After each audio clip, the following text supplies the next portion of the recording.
Kali ini, Serba 8 akan membahas fakta menarik 8 kota termuda di Indonesia loh. Tonton terus ya. Nomor 1. Kota Tangerang Selatan resmi dibentuk pada tanggal 26 November 2008 berdasarkan Undang-Undang Nomor 51 Tahun 2008. Kota ini merupakan hasil pemekaran dari Kabupaten Tangerang. Meski statusnya sebagai kota baru, Tangsel tidak bisa diremehkan. Kota ini menjadi rumah bagi kawasan hunian modern dan pusat bisnis terencana seperti BSD City, Bintaro Jaya, dan Alam Sutera. Pertumbuhan ekonominya seringkali berada di atas rata-rata nasional berkat sektor properti, perdagangan, dan jasa. Mobilitas warga kota Tangerang Selatan sangat terintegrasi dengan ibu kota, didukung oleh jaringan jalan tol dan transportasi publik seperti komuter lain serta bus Transjakarta. Tangsel juga dikenal sebagai salah satu pusat pendidikan. Berbagai universitas terkemuka berdiri di kota ini, mulai dari Universitas Terbuka yang kantor pusatnya berada di Pamulang, Universitas Islam Negeri Syarif Hidayatullah, hingga kampus swasta ternama seperti BINUS University, Universitas Prasetya Mulia, dan STAN. Nomor 2. Kota Gunung Sitoli. Kota Gunung Sitoli resmi dibentuk pada tanggal 26 November 2008 berdasarkan Undang-Undang Nomor 47 Tahun 2008. Kota ini merupakan hasil pemekaran dari Kabupaten Nias dan menjadi satu-satunya wilayah berstatus kota di seluruh Pulau Nias. Gunung Sitoli berfungsi sebagai pusat pertumbuhan ekonomi, pusat administrasi, dan gerbang utama menuju Pulau Nias. Kota ini menampung infrastruktur transportasi krusial seperti Bandar Udara Binaka dan Pelabuhan Angin Gunung Sitoli yang menghubungkan Pulau Nias dengan daratan Sumatera. Meskipun mulai berkembang menjadi area perkotaan yang modern, Gunung Sitoli tetap menjadi pusat pelestarian budaya. Di kota ini terdapat Museum Pusaka Nias yang merupakan satu-satunya museum di Pulau Nias yang menyimpan ribuan artefak budaya, rumah adat, omohada, serta sejarah kehidupan masyarakat Nias kuno. Salah satu landmark yang terkenal di kota ini adalah Tugu Gempa. Tugu ini dibangun untuk mengenang peristiwa gempa bumi dahsyat berkekuatan 8,6 MW yang melanda Pulau Nias pada Maret 2005. Keberadaan Gunung Sitoli sebagai kota otonom baru setelah bencana tersebut menjadi simbol kebangkitan dan pemulihan ekonomi masyarakat Nias. Nomor 3. Kota Sungai Penuh. Kota Sungai Penuh resmi dibentuk pada tanggal 21 Juli 2008 berdasarkan Undang-Undang Nomor 25 Tahun 2008. Kota ini merupakan hasil pemekaran dari Kabupaten Kerinci dan menjadi kota otonom kedua di Provinsi Jambi setelah Kota Jambi. Sejak dimekarkan, Sungai Penuh memantapkan posisinya sebagai pusat perdagangan, jasa, dan pendidikan bagi masyarakat di wilayah barat Provinsi Jambi, khususnya wilayah Kerinci dan sekitarnya. Kota Sungai Penuh juga salah satu pintu gerbang utama menuju kawasan Taman Nasional Kerinci Seblat, yang merupakan salah satu taman nasional terbesar di Sumatera dan situs warisan dunia UNESCO. Selain itu, kota muda ini menyimpan warisan sejarah Islam yang sangat bernilai. Salah satunya adalah Masjid Agung Pondok Tinggi. Masjid tradisional ini dibangun sekitar tahun 1874 dan terkenal karena arsitektur kayunya yang khas tanpa menggunakan paku, serta atap tumpang menyerupai pura yang mencerminkan perpaduan budaya lokal pra-Islam. Nomor 4. Kota Tual. Kota Tual resmi dibentuk pada tanggal 10 Agustus 2007 berdasarkan Undang-Undang Nomor 31 Tahun 2007. Kota ini merupakan hasil pemekaran dari Kabupaten Maluku Tenggara. Berbeda dengan mayoritas kota di Indonesia yang berada di satu daratan besar, Tual adalah sebuah kota kepulauan.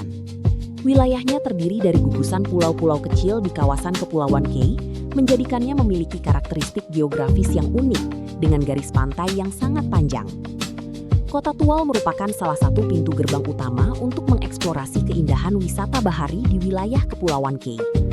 Kota muda ini terkenal dengan potensi kelautannya, serta pesona wisata pantai berpasir putih halus dan air laut yang jernih, seperti Pantai Pasir Panjang yang bertetangga dekat dengan wilayah ini. Sejak berdiri sendiri sebagai kota otonom, Tual memantapkan fungsinya sebagai pusat perdagangan, jasa, dan konektivitas maritim di bagian selatan Provinsi Maluku. Sektor perikanan dan kelautan menjadi pilar utama perekonomian kota ini guna mendukung kesejahteraan masyarakat di wilayah kepulauan sekitarnya. Nomor 5. Kota Serang. Kota Serang resmi dibentuk pada tanggal 10 Agustus 2007 berdasarkan Undang-Undang Nomor 32 Tahun 2007. Kota ini merupakan hasil pemekaran dari Kabupaten Serang dan lahir di tengah gelombang pemekaran daerah pasca reformasi. Meskipun usianya sebagai kota otonom tergolong muda, Kota Serang langsung mengemban tanggung jawab besar sejak awal pembentukannya, yaitu ditetapkan sebagai ibu kota Provinsi Banten. Kota ini menjadi pusat pemerintahan, administrasi, dan urusan politik bagi seluruh wilayah Provinsi Banten. Kota Serang juga merupakan rumah bagi kawasan Banten Lama, yang dulunya merupakan pusat Kesultanan Banten yang jaya pada abad ke-16 hingga ke-17. Landmark paling ikonik di kota ini adalah Masjid Agung Banten. Selain itu, sejak berdiri sendiri, Kota Serang mengalami transformasi infrastruktur yang pesat untuk mendukung statusnya sebagai pusat administrasi. Dilalui oleh jalur tol Jakarta-Merak, kota muda ini memantapkan posisinya sebagai simpul perdagangan dan jasa strategis yang menghubungkan wilayah metropolitan Jabodetabek dengan Pelabuhan Merak. Nomor 6. Kota Subulu Salam. Kota Subulu Salam resmi dibentuk pada tanggal 2 Januari 2007 berdasarkan Undang-Undang Nomor 8 Tahun 2007. Kota ini merupakan hasil pemekaran dari Kabupaten Aceh Singkil. Secara geografis, Kota Subulu Salam memiliki posisi yang sangat strategis karena berbatasan langsung dengan Provinsi Sumatera Utara. Kota ini berfungsi sebagai salah satu pintu gerbang utama transportasi darat yang menghubungkan arus barang dan manusia. Meskipun berstatus sebagai wilayah perkotaan, kota otonom, Subulu Salam masih memiliki kawasan alam yang sangat asri. Kota ini terkenal dengan potensi wisata alamnya, terutama air terjun. Beberapa yang populer diantaranya adalah air terjun SKPC, air terjun Penuntungan, dan air terjun Silangit-Langit, sehingga sering dijuluki sebagai salah satu surga air terjun di Aceh.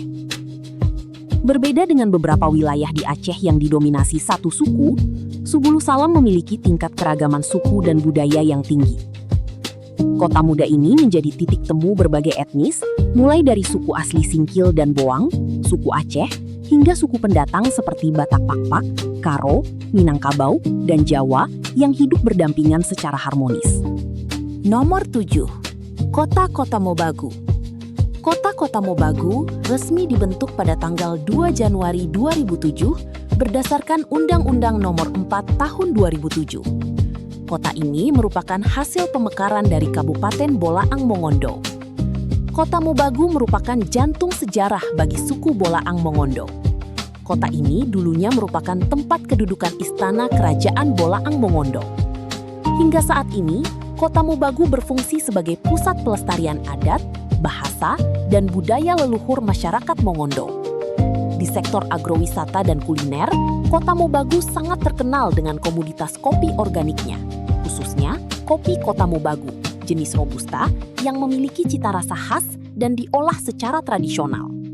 Budaya minum kopi yang kuat di kota ini melahirkan menjamurnya kedai kopi tradisional hingga modern yang menjadi roda penggerak ekonomi kreatif anak muda setempat. Nomor 8. Kota Tidore Kepulauan.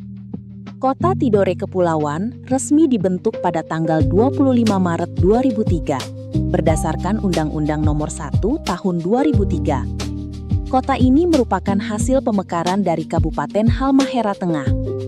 Meskipun menyandang kata kepulauan, Kota Tidore Kepulauan memiliki wilayah administratif yang sangat luas, mencapai 1.550,37 km persegi. Luas daratan ini menjadikannya sebagai kota terluas ketiga di Indonesia. Wilayahnya tidak hanya mencakup Pulau Tidore, tetapi juga Pulau Maitara, Pulau Mare. Jauh sebelum menjadi kota otonom modern, Tidore adalah salah satu pusat peradaban tertua di Nusantara. Kota ini merupakan rumah bagi Kesultanan Tidore, salah satu kerajaan Islam terbesar di wilayah Indonesia Timur yang menguasai jalur perdagangan rempah-rempah global. Bersama Ternate, cengkih dan pala dari kepulauan ini sempat menjadi komoditas berharga tinggi yang memicu kedatangan bangsa-bangsa Eropa pada masa kolonial. Sekian fakta-fakta dari Serba 8. Jangan lupa like, komen, dan subscribe-nya ya.